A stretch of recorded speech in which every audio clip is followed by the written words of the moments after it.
Hallelujah, ದೇವರಿಗೆ ಸ್ತೋತ್ರ. ಮತ್ತೊಂದು ದಿವಸ ನಮ್ಮ ಯೇಸುವನ್ನು ನಾವೆಲ್ಲರೂ ಸೇರಿ ಆರಾಧಿಸುವುದಕ್ಕಾಗಿ, ಆತನ ವಾಕ್ಯವನ್ನು ಧ್ಯಾನಿಸುವುದಕ್ಕಾಗಿ, ಪ್ರಾರ್ಥಿಸುವುದಕ್ಕಾಗಿ ಕರ್ತನು ಕೊಟ್ಟ ಸಮಯಕ್ಕಾಗಿ ಆತನನ್ನೇ ಸ್ತುತಿಸೋಣ. ಬನ್ನಿರಿ, ಒಂದು ಚಿಕ್ಕ ಪ್ರಾರ್ಥನೆ ಮಾಡೋಣ. ಪರಿಶುದ್ಧ ದೇವರೇ, ನಿಮಗೆ ವಂದನೆಗಳು. ಪ್ರತಿದಿನ ನಮ್ಮನ್ನು ಸಜೀವವುಳ್ಳವರನ್ನಾಗಿ ಕಾಪಾಡುತ್ತಾ, ಅನೇಕ ಅವಕಾಶಗಳನ್ನು ನಮಗೆ ಅನುಗ್ರಹಿಸುತ್ತಾ, ನಿಮಗೋಸ್ಕರ ನಾವು ಬದುಕಬೇಕೆಂದು ನೀವು ಆಶಿಸುವುದರಿಂದ ನಿಮ್ಮ ಚಿತ್ತ ಏನೆಂದು ಅರಿತು ನಿಮ್ಮ ಸನ್ನಿಧಿಯಲ್ಲಿ ನಡೆದುಕೊಳ್ಳುವಂತೆ ನಮ್ಮ ಪ್ರತಿಯೊಬ್ಬರಿಗೂ ಸಹಾಯ ಮಾಡಿರೆಂದು ಕ್ರಿಸ್ತನ ನಾಮದಲ್ಲಿ ಬೇಡುತ್ತೇನೆ ತಂದೆಯೇ, ಆಮೇನ್. ದೇವರಿಗೆ ಸ್ತೋತ್ರ. ಹೇಗಿದ್ದೀರಿ ಪ್ರಿಯರೇ? ಬೆಳಗಾಯ್ತಲ್ಲವೇ? ಎದ್ದ ತಕ್ಷಣವೇ ಏನ್ ಮಾಡ್ತಾ ಇದ್ದೀರಿ? ಪ್ರಾರ್ಥನೆ ಮಾಡ್ತಾ ಇದ್ದೀರಲ್ಲವೇ? ಈಗಾಗಲೇ ನೀವು ಕಾಲಕೃತ್ಯಗಳನ್ನೆಲ್ಲ ಮುಗಿಸಿಕೊಂಡು ಬ್ರೇಕ್ಫಾಸ್ಟ್ ಅನ್ನು ಮಾಡಿ ಡ್ಯೂಟಿಗೆ ಹೋಗುವುದಕ್ಕಾಗಲಿ, ಇಲ್ಲವೇ ಉದ್ಯೋಗಕ್ಕೆ ಹೋಗುವುದಕ್ಕಾಗಲಿ, ಇಲ್ಲವೇ ನಿಮ್ಮ ಮಕ್ಕಳನ್ನು ಸ್ಕೂಲ್ಗೆ ಕಳಿಸುವುದಾಗಲಿ ಕೆಲಸಗಳಲ್ಲಿ ತೊಡಗಿರಬಹುದೇನೋ. ಹಾಗಿರುವಲ್ಲಿ ಸ್ವಲ್ಪ ಹೊತ್ತು ನೀವು ನಿಮ್ಮ ಮಕ್ಕಳು ದೇವರ ವಾಕ್ಯದಿಂದ ಆಶೀರ್ವದಿಸಲ್ಪಡುವ ಹಾಗೆ ಕುಟುಂಬವಾಗಿ ಈ ಮಾತುಗಳಲ್ಲಿ, ಈ ಅನುದಿನದ ಧ್ಯಾನದಲ್ಲಿ ಐಕ್ಯವಾಗಿರಿ. ಒಂದು ವೇಳೆ ಆಗದೇ ಹೋದರೆ, ಅಂದರೆ ಈ ಸಮಯದಲ್ಲಿ ನಿಮ್ಮಿಂದ ಆಗದೇ ಹೋದರೆ, ಡಾಕ್ಟರ್ ಜಯಪಾಲ್ ಕನ್ನಡ ಯೂಟ್ಯೂಬ್ ಚಾನಲ್ಗೆ ನಿಮಗೋಸ್ಕರ ಲಭ್ಯವಿರೋದ್ರಿಂದ ಆಯಾ ದಿನಗಳಿಗೆ ತಕ್ಕಂತೆ ಸಾರಲ್ಪಡುವ ವಾಕ್ಯಗಳನ್ನೆಲ್ಲ, ಸಂದೇಶಗಳನ್ನೆಲ್ಲ ಕೇಳಿ ಆಶೀರ್ವಾದ ಹೊಂದಿರಿ. ಈ ದಿನ ಶುಕ್ರವಾರ ಅನೇಕ ಸಭೆಗಳಲ್ಲಿ ಉಪವಾಸ ಪ್ರಾರ್ಥನೆ ನಡೆಯುತ್ತಾ ಇರುತ್ತದೆ. ಪ್ರತಿ ಶುಕ್ರವಾರ ನಡೆಯುವಂತಹ ಈ ಉಪವಾಸ ಪ್ರಾರ್ಥನೆಯಲ್ಲಿ ನಿಮ್ಮ ಸಭೆಗಳಲ್ಲಿ ಪಾಲ್ಗೊಳ್ಳಿರಿ. ಹಾಗಾಗಿ ಸಭೆಯಾಗಿ ಕೂಡಿ ಬಂದು ಪ್ರಾರ್ಥಿಸುವವರಾಗಿರಿ. ಭಾರವುಳ್ಳವರಾಗಿ ಅನೇಕ ವಿಷಯಗಳಿಗೋಸ್ಕರ ದೇವರ ಸನ್ನಿಧಿಯಲ್ಲಿ ವಿಜ್ಞಾಪಿಸಿರಿ. ನಾವು ಬಹಿರಂಗವಾಗಿ ಪ್ರಾರ್ಥಿಸುವುದಕ್ಕಿಂತ ಮುಂಚೆ ವೈಯಕ್ತಿಕವಾಗಿ ಪ್ರಾರ್ಥನೆ ಮಾಡಿ ನಾವು ಸಿದ್ಧರಾಗುವಂಥದ್ದು ಬಹಳ ಪ್ರಾಮುಖ್ಯವಾಗಿದೆ. ಬಹಿರಂಗವಾದ ಪ್ರಾರ್ಥನೆಗಳು ಗಂಭೀರವಾದಾಗಿಯೂ ಸುದೀರ್ಘ ಪ್ರಾರ್ಥನೆ ಮಾಡಲು ನಮಗೆ ಅವಕಾಶ ಇರಲ್ಲ. ಯಾಕೆಂದರೆ ಸಮಯ ಅಷ್ಟಿರಲ್ಲ. ಆದರೆ ಒಂಟಿಯಾಗಿ ಪ್ರಾರ್ಥಿಸುವಾಗ, ಆದರೆ ಸಿದ್ಧಗೊಂಡ ಹೃದಯದೊಳಗಿಂದ ಸಿದ್ಧವಾಗಿರುವಂತಹ ಪ್ರಾರ್ಥನೆಯೇ ಬರುತ್ತೆ. ಹಾಗಾದರೆ ಕರ್ತನ ಸನ್ನಿಧಿಯಲ್ಲಿ ಸಿದ್ಧಗೊಳ್ಳುವುದು ಹೇಗೆ ಎಂದು ಕೇಳುವುದಾದರೆ, ಅದು ಕರ್ತನ ಸನ್ನಿಧಿಯಲ್ಲಿ ನಾವು ಮೊಳಕಾಲು ಉರಿದವರಾಗಿ ಆತನೊಂದಿಗೆ ಮಾತಾಡಿಕೊಳ್ಳುವಾಗ. ದಾವೀದನು ತನ್ನ ಜೀವಿತದಲ್ಲಿ ಒಳ್ಳೆ ಸಂಗೀತಗಾರನಾಗಿದ್ದನು, ಹಾಡನ್ನು ಹಾಡಿ ದೇವರಲ್ಲಿ ಆನಂದಿಸಿದವನಾಗಿದ್ದನು. ಅವನ ಜೀವಿತ ಗಮನಿಸಿ ನೋಡೋದಾದರೆ ಅವನೊಬ್ಬ ಪ್ರಾರ್ಥನೆ ವೀರನಾಗಿಯೂ ಕೂಡ ಕಾಣಿಸುತ್ತಾನೆ. ಪ್ರಾರ್ಥನೆಯೊಂದಿಗೆ, ಸ್ತುತಿಯೊಂದಿಗೆ ಕರ್ತನನ್ನು ಆರಾಧಿಸುವವರನ್ನು ಕರ್ತನು ತಪ್ಪದೆ ದರ್ಶಿಸುತ್ತಾರೆ, ಆಶೀರ್ವದಿಸುತ್ತಾರೆ. ಕೀರ್ತನೆ 139 ಅಧ್ಯಾಯ 20 ವಚನ ಓದುತ್ತಿದ್ದೇನೆ, ಕೇಳ್ರಿ. ದೇವರೇ, ನನ್ನನ್ನು ಪರಿಶೀಲಿಸಿ ನನ್ನ ಹೃದಯವನ್ನು ತಿಳಿದುಕೋ, ನನ್ನನ್ನು ಪರೀಕ್ಷಿಸಿ ನನ್ನ ಆಲೋಚನೆಗಳನ್ನು ತಿಳಿದುಕೋ. ಉದಯ ಕಾಲದಲ್ಲಿ ಎದ್ದ ತಕ್ಷಣವೇ ನಮ್ಮ ಮನಸ್ಸಿನಲ್ಲಿರೋದೆಲ್ಲ ದೇವರಿಗೆ ಹೇಳಿಕೊಳ್ಳುವಂಥದ್ದಲ್ಲ. ಆದರೆ ದೇವರೇ, ನನ್ನ ಮನಸ್ಸಲ್ಲಿರುವಂಥದ್ದೆಲ್ಲವೂ ನಿಮ್ಮ ಚಿತ್ತಾನುಸಾರವಾಗಿದೆಯಾ? ನಿಮಗೆ ಇಷ್ಟಾನುಸಾರವಾಗಿದೆಯಾ? ಅವು ನನ್ನ ವಿಷಯದಲ್ಲಿ ನೀವು ಹಾಕಿಕೊಂಡಿರುವ ಆಲೋಚನೆಗಳ ಮೇರೆಗಾಗಿವೆ ಎಂದು ನಮ್ಮನ್ನು ನಾವು ಪರೀಕ್ಷಿಸಿಕೊಳ್ಳೋದು ಎಷ್ಟೋ ಅವಶ್ಯಕವಾಗಿದೆ. ನಾವು ಹಲವಾರು ಕಾರ್ಯಗಳನ್ನು ಮಾಡುತ್ತೇವೆ, ಹಲವಾರು ಮಾತುಗಳನ್ನಾಡ್ತೇವೆ. ಆದರೆ ಅದರ ಹಿಂದೆ ನಮ್ಮ ಒಂದು ಸ್ವಾರ್ಥತೆ, ನಮ್ಮ ಒಂದು ದುರಾಸೆ, ನಮ್ಮ ಕುತಂತ್ರ, ವೇಷಧಾರಣೆ ಬಹಳಷ್ಟು ಸಾರಿ ಇರುತ್ತೆ. ಏನಾದರೂ ಬೇಡಿಕೊಳ್ಳುವುದಾದರೆ ಅದನ್ನು ಎದಕ್ಕಾಗಿ ಬೇಡಿಕೊಳ್ತಿದ್ದೇವೆ ಎನ್ನುವುದು ಮುಖ್ಯವಾಗಿದೆ. ನನಗೆ ದುಡ್ಡು ಬೇಕು ದೇವರೇ, ಕೊಡುವಿಯಾ ಎಂದು ಬೇಡಿಕೊಳ್ಳೋದಾದರೆ ಎದಕ್ಕೋಸ್ಕರ ನೀವು ದುಡ್ಡು ಕೇಳ್ತಾ ಇದ್ದೀರಿ? ನೀವು ಹೇಳಬಹುದು, ಒಂದು ವೇಳೆ ಕೆಲವೊಂದು ಬಿಲ್ ಕಟ್ಟಬೇಕು, ಏನೇನೋ ಕೊಂಡುಕೊಳ್ಳಬೇಕು ಎಂದು ಹೇಳಬಹುದು. ಆದರೆ ದೇವರಿಗೆ ನೀವು ಬೇಡಿಕೊಳ್ಳುವಾಗ, ದೇವರೇ, ನೀನು ಕೊಟ್ಟ ಈ ದುಡ್ಡನ್ನು ನಾನು ಎದಕ್ಕಾಗಿ ಬಳಸಬೇಕನ್ನುತ್ತೀ ಎಂದು ಕೇಳುವುದು ಮುಖ್ಯ. ನಾವು ಮುಂಚಿತವಾಗಿಯೇ ಹೀಗೆ ಮಾಡಬೇಕೆಂದು ನಿಖರಿಸಿಕೊಂಡು ಕೇಳುವುದು ಒಳ್ಳೆಯದಲ್ಲ. ಒಬ್ಬ ಸಹೋದರ ಹೀಗೆ ಪ್ರಾರ್ಥಿಸ್ತಾ ಇದ್ದ, ದೇವರೇ, ನೀನು ನನಗೆ ಕೊಟ್ಟರೆ ನಾನು ನಿನಗೆ ಕೊಡ್ತೇನೆ, ನಿನಗೆ ಕೊಡಲು ನನ್ನ ಹತ್ರ ಏನೂ ಇಲ್ಲ, ನನಗೆ ನೀನು ಕೊಟ್ಟರೆ ನಾನು ನಿನಗೆ ಕೊಡ್ತೇನೆ. ಆ ಹನ್ನ ದೇವಾಲಯದೊಳಗೆ ಹೋಗಿ ಹಾಗೆಯೇ ಪ್ರಾರ್ಥಿಸಿದಳಲ್ಲವೇ? ನನಗೊಬ್ಬ ಮಗನನ್ನು ಕೊಟ್ಟರೆ ಆ ಮಗನನ್ನು ತಿರುಗಿ ನಿನಗೆ ಕೊಡ್ತೇನೆ, ಮತ್ತೆ ನಿನಗೆ ಕೊಟ್ಟರೆ ನನಗೇನು ಪ್ರಯೋಜನ ಅಂದುಕೊಳ್ಳಲಿಲ್ಲ. ದೇವರೇ, ನಾನು ನಿನಗೆ ಕೊಡುವಾಗ ಕೃತಜ್ಞತೆಯ ಭಾವದಿಂದ ಕೊಡ್ತೇನೆ ಮತ್ತು ನಾನು ಆಶೀರ್ವದಿಸಲ್ಪಡ್ತೇನೆ. ಇದನ್ನು ಯಾವತ್ತು ನೆನಪಿನಲ್ಲಿಟ್ಕೊಳ್ರಿ. ದೇವರು ನಮಗೆ ಕೊಡುವಾಗ ನಮ್ಮ ಆಶೀರ್ವಾದ ಈ ಲೋಕದವರೆಲ್ಲ ನೋಡ್ತಾರೆ. ನಾವು ದೇವರಿಗೆ ಕೊಡುವಾಗ ನಾವು ಅನೇಕ ರೀತಿಯಲ್ಲಿ ಪ್ರತಿಫಲ ಹೊಂದಿ ಆತನಿಗೆ ಸಾಕ್ಷಿಗಳಾಗಿ ನಿಲ್ಲುತ್ತೇವೆ. ನಾವು ಬೇಡಿಕೊಳ್ಳುವುದನ್ನು ಕರ್ತನ ಮಹಿಮೆಗಾಗಿ ಬೇಡಿಕೊಳ್ಳಬೇಕು. ಅದಕ್ಕಾಗಿಯೇ ನಮ್ಮ ಹೃದಯದಲ್ಲಿ ಯಾವ ಆಸೆ ಇದೆ, ಹೃದಯಾಂತರಾಳದೊಳಗೆ ಯಾವ ಆಲೋಚನೆಯೊಂದಿಗೆ ಏನೆಂದು ಬೇಡಿಕೊಳ್ತಿದ್ದೇವೆ, ಯಾವ ಆಲೋಚನೆಯಿಂದ ನಾವು ಪ್ರಾರ್ಥನೆ ಮಾಡ್ತಿದ್ದೇವೆ, ಯಾವ ಯಾವ ಆಲೋಚನೆಗಳಿಂದ ಯಾವ ಯಾವ ಕೆಲಸ ಮಾಡಬೇಕಂದ್ಕೊಳ್ತಿದ್ದೇವೆ. ಬಡವರಿಗೆ ನಾನು ದಾನ ಮಾಡ್ತೇನೆ ಅನ್ನುವುದು ನಿಜವಾಗ್ಲೂ ಬಡವರಿಗೆ ದಾನ ಮಾಡುವುದಕ್ಕಾಗಿಯೋ, ಇಲ್ಲವೇ ನಾನು ಬಡವರಿಗೆ ದಾನ ಮಾಡ್ತಿದ್ದೇನೆ ಎಂದು ಎಲ್ಲರಿಗೆ ತೋರಿಸಿಕೊಳ್ಳುವುದಕ್ಕಾಗಿಯೋ ಎನ್ನುವಂಥದ್ದು, ಅಂಥ ಆಲೋಚನೆ ದೇವರು ನೋಡ್ತಾರೆ. ಅದು ಮನುಷ್ಯರಿಗೆ ಕಾಣಿಸಲ್ಲ, ಗೊತ್ತಾಗಲ್ಲ. ಹಾಗಾಗಿ ಎಂಥ ಉದ್ದೇಶವುಳ್ಳವರಾಗಿದ್ದೇವೆ ಎಂದು ನಾವು ಮುಂಚಿತವಾಗಿಯೇ ತಿಳ್ಕೊಳ್ಬೇಕು. ಅದಕ್ಕೆ ದೇವರ ಸನ್ನಿಧಿಯಲ್ಲಿ ನಮ್ಮ ಆಲೋಚನೆ ಸರಿಪಡಿಸಿಕೊಳ್ಳುವುದಾದರೆ ನಮ್ಮ ಕ್ರಿಯೆಗಳು ದೇವರಿಗೆ ಅಂಗೀಕಾರವಾಗಿರ್ತವೆ. ಅದಕ್ಕಾಗಿಯೇ ದಾವೀದನು ಯಾವಾಗಲೂ ಇಂತಹ ಶ್ರೇಷ್ಠವಾದ ಪ್ರಾರ್ಥನೆ ಮಾಡ್ತಾ ಇದ್ದ. ದೇವರೇ, ನನ್ನನ್ನು ಪರಿಶೋಧಿಸು, ನನ್ನನ್ನು ಪರೀಕ್ಷಿಸು ಅನ್ನುತ್ತಾನೆ. 2 ಮಾತುಗಳಿವೆ ನೋಡಿ. ನನ್ನನ್ನು ಪರಿಶೋಧಿಸು, ನನ್ನನ್ನು ಪರೀಕ್ಷಿಸು.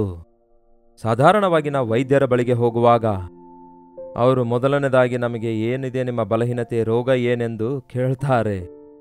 ಕೆಲವೊಂದು ಸಾರಿ ಅವರು ನಾಲಿಗೆ ತೋರಿಸನ್ನುತ್ತಾರೆ. ಪೂರ್ವ ಕಾಲದಲ್ಲಿ ಕಣ್ಣು ತೆರೆದು ನೋಡ್ತಾ ಇದ್ರು. ಸ್ಟೆಥೋಸ್ಕೋಪ್ ಇಟ್ಟು ಸ್ವಲ್ಪ ಚೆಕ್ ಮಾಡ್ತಾರೆ, ನರ ಹಿಡಿದು ಸ್ವಲ್ಪ ಚೆಕ್ ಮಾಡ್ತಾರೆ. ಕೆಲವೊಂದು ಸೂಚನೆ ಗೊತ್ತಾದ ತಕ್ಷಣ ಮೆಡಿಸನ್ ಬರೆಯೋದಿಲ್ಲ.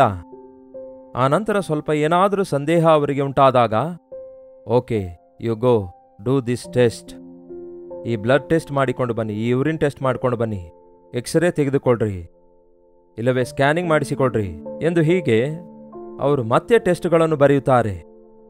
ಯಾಕೆ ಹಾಗೆ? ಯಾಕೆಂದರೆ ಕೆಲವೊಂದು ರೋಗಗಳು ಬಹಿರಂಗವಾಗಿ ಕಾಣೋದಿಲ್ಲ. ಡಿಟೇಲ್ ಆಗಿ ಆ ರೋಗಗಳ ಬಗ್ಗೆ ಅವರು ನೋಡಬೇಕು. ಅದಕ್ಕಾಗಿಯೇ ಆ ನರನಾಡಿಗಳಲ್ಲಿರುವ, ಆ ಎಲುಬುಗಳ ಮಧ್ಯದಲ್ಲಿರುವ ಆ ಒಂದು ಅಂತರ್ ಭಾಗದ ಶರೀರದಲ್ಲಿರುವಂತಹ ಲೋಪ ತಿಳಿದುಕೊಳ್ಳುವುದಕ್ಕಾಗಿ ಈ ದಿನ ಈ ಸ್ಕ್ಯಾನಿಂಗ್ಸ್ಗಳು ಬಂದಿವೆ. ಹಾಗೆಯೇ ಯೇಸುವಿನ ಬೆಳಕಿನ ಕಿರಣಗಳನ್ನು ಮೀರಿದಂತಹ ಸ್ಕ್ಯಾನಿಂಗ್ ಆಗಲಿ, ಆತನ ಕಣ್ಣುಗಳು ನಮ್ಮನ್ನು ಪರಿಶೋಧಿಸುವಂತಹ ಆ ಡೀಪ್ ಆ ಒಂದು ಎಕ್ಸಾಮಿನೇಷನ್, ನಮ್ಮನ್ನು ಪರಿಶೋಧಿಸುವಂತಹ ಈ ಲೋಕದ ಯಂತ್ರಗಿಂತಲೂ ಎಷ್ಟೋ ದೊಡ್ಡದಾಗಿವೆ. ನಮ್ಮ ಆಲೋಚನೆ ಯಾರು ಪರಿಶೀಲಿಸ್ಲಿಕ್ಕಾಗಲ್ಲ. ಈ ಸ್ಕ್ಯಾನಿಂಗ್ ಮಷಿನ್ ಪರಿಶೀಲಿಸೋದಿಲ್ವಲ್ಲ, ನಮ್ಮ ಅಂತರಂಗ ಕಂಡುಹಿಡಿಯೋದಿಲ್ವಲ್ಲ. ಅದಕ್ಕಾಗಿಯೇ ನಾವು ಕರ್ತನ ಸನ್ನಿಧಿಗೆ ಹೋಗುವಾಗ ನಮ್ಮ ಹೃದಯ ಹೇಗಿದೆ ಎಂದು ತಿಳಿದುಕೊಳ್ಳುವುದಕ್ಕಾಗಿ ಮೊದಲು ನಾವು ಪ್ರಾರ್ಥಿಸುವುದಾದರೆ ಅದು ನಮಗೆ ಎಷ್ಟೋ ಒಳ್ಳೆಯದಾಗಿರುತ್ತೆ. ನನ್ನನ್ನು ಪರಿಶೋಧಿಸು ದೇವರೇ, ಯಾವ ಆಲೋಚನೆಗಳಿವೆ ಎಂದು. Deep down in my heart, ನನ್ನ ಒಂದು ಗುರಿ ಏನಾಗಿದೆ, ನನ್ನ ಆಸೆ ಏನಾಗಿದೆ, ನಾನೊಂದು ಕೆಲಸ ಮಾಡುವುದಾದರೆ ಯಾವ ಉದ್ದೇಶದಿಂದ ಮಾಡ್ತಿದ್ದೇನೆ. ಈವನ್ ಪ್ರಾರ್ಥನೆ ಕೂಡ ಪ್ರಿಯರೇ, ಮನುಷ್ಯರನ್ನು ಮೆಚ್ಚಿಸುವುದಕ್ಕಾಗಿ ಮಾಡುತ್ತಿದ್ದೇವೋ, ಇಲ್ಲವೇ ದೇವರು ಲಾಲಿಸುವುದಕ್ಕಾಗಿ ಮಾಡ್ತಿದ್ದೇವೋ? ಪ್ರಸಂಗ ಮಾಡ್ತಿದ್ದೇವೆ, ಯಾಕೆ ಪ್ರಸಂಗ ಮಾಡ್ತಿದ್ದೇವೆ?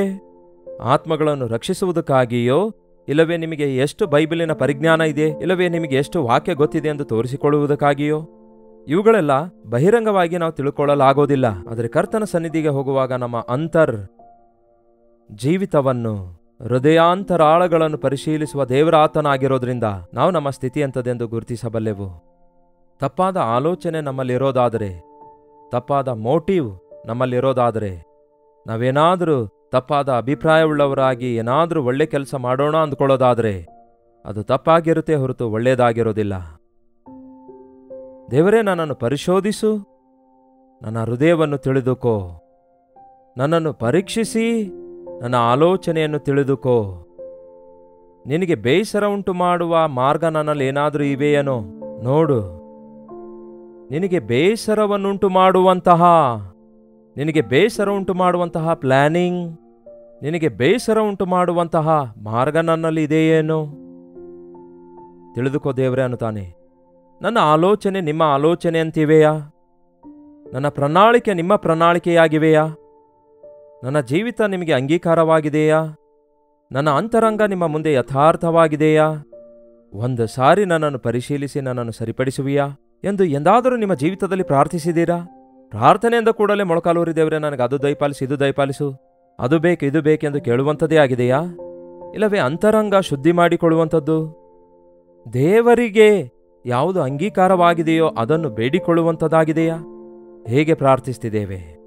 ನನ್ನ ಹೃದಯದಲ್ಲಿ ಪಾಪದ ವಿಷಯದಲ್ಲಿ ನಾನು ಲಕ್ಷ್ಯವಿಡುವುದಾದರೆ ಯೆಹೋವನು ನನ್ನ ಮೊರೆ ಲಾಲಿಸುವುದಿಲ್ಲ ಎಂದು ದಾವೀದನು ಹೇಳ್ತಾನೆ. ಪಾಪದ ವಿಷಯದಲ್ಲಿ ಲಕ್ಷ್ಯ ಇಡುವುದಾದರೆ, ಅಂದರೆ ಪಾಪಕ್ಕೆ ಸ್ವಲ್ಪವಾದರೂ ಅವಕಾಶ ಕೊಟ್ಟರೆ, ಅಂಥ ಆಲೋಚನೆಗೆ ಅವಕಾಶ ಕೊಟ್ಟರೆ, ನನ್ನ ಹೃದಯದಲ್ಲಿ ಬೇರೆ ಆಲೋಚನೆಗಳಿರೋದಾದರೆ ನನ್ನ ಪ್ರಾರ್ಥನೆ ದೇವರು ಕೇಳೋದಿಲ್ಲ. ಅದಕ್ಕಾಗಿಯೇ ನಾವು ದೇವರ ಸನ್ನಿಧಿಗೆ ಹೋಗುವಾಗ ಮೊಟ್ಟ ಮೊದಲು ಆತನ ಮುಖಕಾಂತಿಯಲ್ಲಿ ನಮ್ಮ ರಹಸ್ಯ ಪಾಪಗಳು ಕಾಣಿಸಿಕೊಳ್ತವೆ ಎಂಬ ಸಂಗತಿ ಗಮನಿಸಿ ನಾವು ಕುಗ್ಗಿದ ಜಜ್ಜಿದ ಹೃದಯದೊಂದಿಗೆ ಆತನ ಸನ್ನಿಧಿಯಲ್ಲಿ ಪ್ರಾರ್ಥಿಸುವಂಥದ್ದು ಕಲಿತುಕೊಳ್ಳಬೇಕು. ಈ ದಿನ ಒಂದು ಸಾರಿ ಆಲೋಚಿಸಿರಿ, ನಿಮ್ಮ ಜೀವಿತ ಹೇಗಿದೆ ಎಂದು, ನಿಮ್ಮ ಹೃದಯ ಹೇಗಿದೆ ಎಂದು. ಬಹುಶಃ ಹೊರಗಡೆ ಲೋಕದಲ್ಲಿ ನೀವೆಲ್ಲರಿಗೂ ಒಳ್ಳೆಯವರಾಗಿರಬಹುದು, ನಿಮ್ಮ ಮಾತು ನಟನೆಯಿಂದ ಕೂಡಿದಾಗಿರಬಹುದು. ಆದರೆ ಅವುಗಳ ಹಿಂದಿನ ಆಲೋಚನೆ ಏನಾಗಿದೆ? ಸ್ವಾರ್ಥವಾಗಿದೆಯಾ? ದುರಾಸೆಯಾಗಿದೆಯಾ? ಕಕ್ಷ, ಕೋಪ, ದ್ವೇಷ ಇದೆಯಾ? ಒಂದು ವಿಧವಾಗಿ ವ್ಯಂಗ್ಯವಾಗಿ ಗೇಲಿ ಮಾಡುವ ಮನಸ್ತತ್ವ ಇದೆಯಾ? ನೋಡಿರಿ, ನಾವು ತೋರುವಿಕೆಗೆ ಮರ್ಯಾದೆಯುಳ್ಳವರಾಗಿ ಮಾತಾಡ್ತೇವೆ. ಒಬ್ಬ ವ್ಯಕ್ತಿಯೊಂದಿಗೆ ಮಾತಾಡುವಾಗ ಹೊರಗೆ ರೆಸ್ಪೆಕ್ಟ್ ಕೊಡುವಂತೆ ಮಾತಾಡ್ತೇವೆ, ಆದರೆ ಅಂತರಂಗದಲ್ಲಿ ಅವನನ್ನು ತಿರಸ್ಕರಿಸೋದಾಗಲಿ ಇಲ್ಲವೇ ಗೇಲಿ ಮಾಡುವ ಸ್ವಭಾವವಾಗಲಿ ನಮ್ಮ ಜೀವಿತದಲ್ಲಿ ಇರುತ್ತೆ. ಅಂತಹ ದ್ವಿಮನಸ್ಸುಳ್ಳವರನ್ನು ದೇವರು ಅಂಗೀಕರಿಸೋದಿಲ್ಲ. ದ್ವಿಮನಸ್ಸುಳ್ಳವರು ದೇವರಿಗೆ ಅಸಹ್ಯವಾಗಿದ್ದಾರೆ ಎಂದು ಬೈಬಲ್ನಲ್ಲಿದೆ. ಎರಡು ಮನಸ್ಸುಳ್ಳವರು, ಎರಡು ವಿಧವಾಗಿ ಮಾತಾಡೋರು, ಎರಡು ವಿಧವಾದ ಆಲೋಚನೆಗಳ ಮಧ್ಯೆ ಒದ್ದಾಡುವುದಾದರೆ ನಾವು ಯಾವುದೊಂದನ್ನು ಸಾಧಿಸಲಾರೆವು. ಎಷ್ಟು ಕಾಲ ನೀವು ಎರಡು ಆಲೋಚನೆಗಳ ಮಧ್ಯೆ ಒದ್ದಾಡ್ತೀರಿ? ಯೆಹೋವನು ದೇವರಾಗಿದ್ದರೆ ಆತನನ್ನೇ ಆರಾಧಿಸಿರಿ, ಬಹಳನೇ ದೇವರಾಗಿದ್ದರೆ ಅವನನ್ನೇ ಆರಾಧಿಸಿರಿ ಎಂದು ಆ ದಿನ ಏಲಿಯ ಪ್ರವಾದಿ ಹೇಳಿದಾಗ ಇಸ್ರಾಯೇಲ್ ಜನರು ಏನೆಂದು ಹೇಳಿದ್ರು? ಏನು ಮಾತಾಡಲಿಲ್ಲ, ಮೌನವಾಗಿದ್ರು. ನಮಗೆ ಕರ್ತನು ಬೇಕು ಎಂದು ಗಟ್ಟಿಯಾಗಿ ಹೇಳಲಿಕ್ಕಾಗಲಿಲ್ಲ. ಹಾಗೆಯೇ ನಮಗೆ ದೇವರು ಬೇಕು ಎಂಬುದಾಗಿ ಕೂಡ ಹೇಳಲಿಕ್ಕಾಗಲಿಲ್ಲ. ನಮಗಿಬ್ಬರೂ ಬೇಕೆಂದು ಕೂಡ ಒಪ್ಪಿಕೊಳ್ಳಲಾಗಲಿಲ್ಲ. ಅವರಿಗೆ ಅರ್ಥವಾಯಿತು ಅವರ ಸ್ಥಿತಿ ಅಸ್ಥಿರವಾಗಿತ್ತೆಂದು.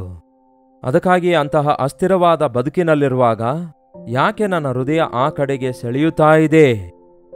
ಯಾಕೆ ನನ್ನ ಹೃದಯ ಈ ಕಡೆಗೆ ಸೆಳೆಯುತ್ತಾ ಇದೆ? ದೇವರಿಗೋಸ್ಕರ ಬದುಕಬೇಕಂದುಕೊಳ್ಳುತ್ತಲೇ ಪಾಪವನ್ನು ಯಾಕೆ ಪ್ರೀತಿಸ್ತಿದ್ದೇನೆ? ದೇವರಿಗೋಸ್ಕರ ಏನಾದರೂ ಮಾಡಬೇಕಂದುಕೊಳ್ಳುತ್ತಲೇ ಸ್ವಾರ್ಥವನ್ನು ಯಾಕೆ ಪ್ರೀತಿಸ್ತಿದ್ದೇನೆ?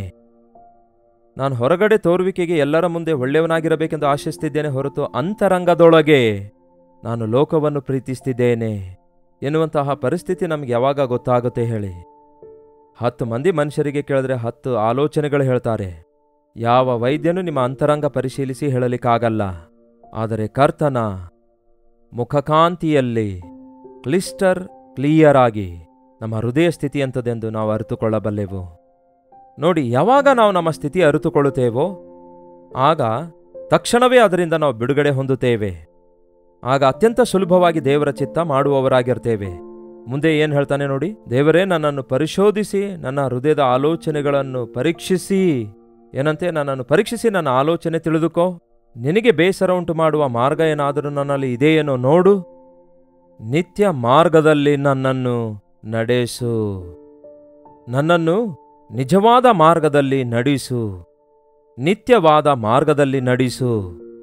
ಈ ಲೋಕದ ಮಾರ್ಗಗಳೆಲ್ಲ ಅಸ್ಥಿರವಾದ ಮಾರ್ಗಗಳಾಗಿವೆ. ಈ ಲೋಕದಲ್ಲಿ ನಾವು ಮಾಡುವ ನಿರ್ಣಯಗಳೆಲ್ಲ ತಾತ್ಕಾಲಿಕವಾದವುಗಳಾಗಿವೆ. ನಿರಂತರವೂ ನನಗೆ ಜೀವವನ್ನುಂಟು ಮಾಡುವಂತಹ ಜೀವಿತವನ್ನು ಒದಗಿಸು. ಈ ಲೋಕದಲ್ಲಿ ನಾವು ಜೀವಿಸುವ ಜೀವಿತದ ಮೇರೆಗೆ ಮರಣದ ನಂತರವೂ ಕೂಡ ನಮಗೊಂದು ಭವಿಷ್ಯ ಇರುತ್ತೆ ಎಂದು, ಅದು ಕರ್ತನೊಂದಿಗಾಗಿರುತ್ತೋ ಇಲ್ಲವೇ ಸೈತಾನನಿಗೂ ಅವನನ್ನು ಅನುಸರಿಸುವವರಿಗೋಸ್ಕರ ಸಿದ್ಧಪಡಿಸಿರುವ ಬೆಂಕಿಯ ಕೆರೆಯಾಗಿರುತ್ತೆ ಎಂಬುದಾಗಿ ಇಲ್ಲಿ ನಾವು ಭೂಲೋಕದಲ್ಲಿ ಸಜೀವವಾಗಿ ಜೀವಿಸುವಾಗಲೇ ನಮ್ಮ ಹೃದಯದೊಳಗೆ ನಾವು ತೀರ್ಮಾನಿಸಿಕೊಳ್ಳಬೇಕೆಂಬುದನ್ನು, ನಮ್ಮ ಹೃದಯವನ್ನು ಸ್ಥಿರಪಡಿಸಿಕೊಳ್ಳಬೇಕೆಂಬುದನ್ನು, ಸೈತಾನನಿಗೆ ಸಂಬಂಧಪಟ್ಟದ್ಯಾವುದೂ ನಮ್ಮೊಳಗೆ ಇರಲಾರದ ಹಾಗೆ ನಮ್ಮ ಹೃದಯ ಕ್ರಿಸ್ತನ ರಕ್ತದಲ್ಲಿ ಪವಿತ್ರಗೊಳಿಸಿಕೊಳ್ಳಬೇಕೆಂಬುದನ್ನು ಬೈಬಲ್ ಸಾರಿ ಹೇಳ್ತದೆ. ಅದಕ್ಕೆ ದಿನಾಲು ದೇವರ ವಾಕ್ಯ ಕೇಳಬೇಕು. ಅದಕ್ಕೆ ದಿನಾಲು ದೇವರ ಸನ್ನಿಧಿಯಲ್ಲಿ ಪ್ರಾರ್ಥಿಸಿಕೊಳ್ಳಬೇಕು. ನನ್ನ ಹೃದಯವನ್ನು ಪರಿಶೀಲಿಸು ದೇವರೇ, ನನ್ನ ಆಲೋಚನೆಗಳನ್ನೆಲ್ಲ ಪರೀಕ್ಷಿಸು ದೇವರೇ.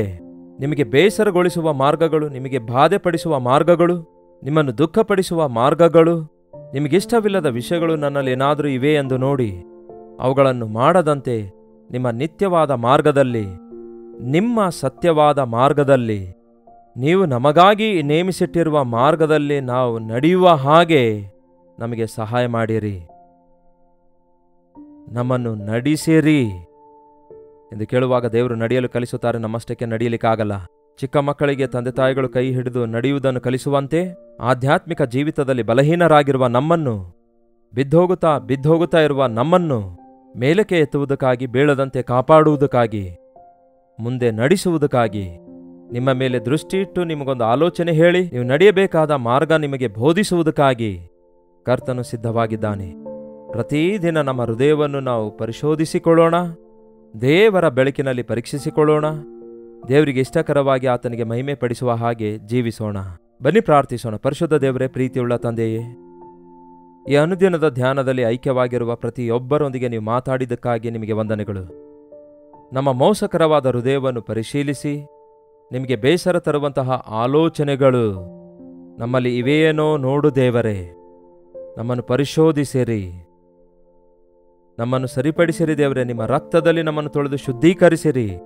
ನಿಮ್ಮ ನಿತ್ಯ ಮಾರ್ಗದಲ್ಲಿ ನಾವು ನಡೆಯುವ ಹಾಗೆ, ನಿಮ್ಮ ನಿತ್ಯ ರಾಜ್ಯಕ್ಕೆ ನಾವು ಸೇರುವ ಹಾಗೆ, ನಿಮಗೋಸ್ಕರ ಈ ಲೋಕದಲ್ಲಿ ಪರಿಶುದ್ಧರಾಗಿ ಸಾಕ್ಷಿಗಳಾಗಿ ಬದುಕುವ ಹಾಗೆ ನಮ್ಮೆಲ್ಲರಿಗೂ ಸಹಾಯ ಮಾಡಿರೆಂದು ಕ್ರಿಸ್ತನ ನಾಮದಲ್ಲಿ ಬೇಡುತ್ತೇನೆ ತಂದೆಯೇ, ಆಮೇನ್. ತಂದೆಯಾದ ದೇವರ ಪ್ರೀತಿಯು, ಮಗನಾಗಿರುವ ಕ್ರಿಸ್ತನ ಕೃಪೆಯೂ, ಆದರಣೆಕರ್ತನಾದ ಪವಿತ್ರಾತ್ಮನ ಸಹವಾಸವು ಈ ಅನುದಿನದ ಧ್ಯಾನದಲ್ಲಿ ಐಕ್ಯವಾಗಿರುವ ನಮ್ಮೆಲ್ಲರ ಸಂಗಡ ಸದಾಕಾಲಕ್ಕೂ ನೆಲೆಯಾಗಿರಲಿ. ಆಮೇನ್. ದೇವರಿಗೆ ಸ್ತೋತ್ರ. 8939731313 ನಂಬರಿಗೆ ಒಂದು ಟೆಕ್ಸ್ಟ್ ಇಲ್ಲವೇ ವಾಯ್ಸ್ ಮೆಸೇಜ್ ಮೂಲಕ ನಿಮ್ಮ ಪ್ರಾರ್ಥನಾ ಮನವಿ ಕಳಿಸಿಕೊಡಿರಿ. ನಿಮಗೋಸ್ಕರ ಭಾರದಿಂದ ಪ್ರಾರ್ಥಿಸುತ್ತಿದ್ದೇವೆ, ನೀವು ಕೂಡ ಪ್ರಾರ್ಥಿಸಿರಿ. ನೀವು ಹೊರದೇಶದಿಂದಲೂ ವೀಕ್ಷಿಸುವುದಾದರೆ ಇದೇ ನಂಬರಿಗೆ ನಿಮ್ಮ ಪ್ರಾರ್ಥನಾ ಮನವಿಗಳನ್ನು ದಯವಿಟ್ಟು ಕಳಿಸಿಕೊಡಿರಿ. ಪ್ರತಿದಿನ ಬೆಳಗ್ಗೆ 7 ಗಂಟೆಗೆ ಈ ಅನುದಿನದ ಕಾರ್ಯಕ್ರಮದ ಮುಖಾಂತರವಾಗಿ ಪ್ರತಿದಿನ ಸೋಷಿಯಲ್ ಮೀಡಿಯಾದ ಮೂಲಕ, ಅಂದರೆ ಈ ಯೂಟ್ಯೂಬ್ ಮೂಲಕ ದೇವರ ವಾಕ್ಯದ ಸಂದೇಶಗಳನ್ನು ಪ್ರತಿದಿನ ನಿಮ್ಮ ಮುಂದೆ ತರುತ್ತಾ ಇದ್ದೇವೆ. ವೀಕ್ಷಿಸುವವರಾಗಿರಿ ಮತ್ತು ಆಶೀರ್ವದಿಸಲ್ಪಡುವವರಾಗಿರಿ. Doctor Jayapal Kannada YouTube channel ಅನ್ನು ಸಬ್ಸ್ಕ್ರೈಬ್ ಮಾಡಿಕೊಳ್ಳದಿದ್ದರೆ ಹಿಂದೆ ಸಬ್ಸ್ಕ್ರೈಬ್ ಮಾಡಿಕೊಳ್ಳಿರಿ. ಲೈಕ್ ಮಾಡುವುದನ್ನು, ಶೇರ್ ಮಾಡುವುದನ್ನು, ನಿಮ್ಮ ಹೆಸರು, ಊರು ಕಾಮೆಂಟ್ ಸೆಕ್ಷನ್ನಲ್ಲಿ ಬಂದು ಟೈಪ್ ಮಾಡುವುದನ್ನು ದಯವಿಟ್ಟು ಮರೆಯಬೇಡಿರಿ. ಕರ್ತನ ಚಿತ್ತವಿರುವುದಾದರೆ ಮತ್ತೆ ನಾಳೆ ಬೆಳಗ್ಗೆ ಇದೇ ಸಮಯದಲ್ಲಿ ಈ ಅನುದಿನದ ಧ್ಯಾನ ಎಂಬ ಕಾರ್ಯಕ್ರಮದಲ್ಲಿ ಮತ್ತೊಮ್ಮೆ ಭೇಟಿಯಾಗೋಣ. ಅಲ್ಲಿಯವರೆಗೂ ದೇವರ ಮಹಾಕೃಪೆ ನಿಮ್ಮೆಲ್ಲರೊಂದಿಗಿರಲಿ.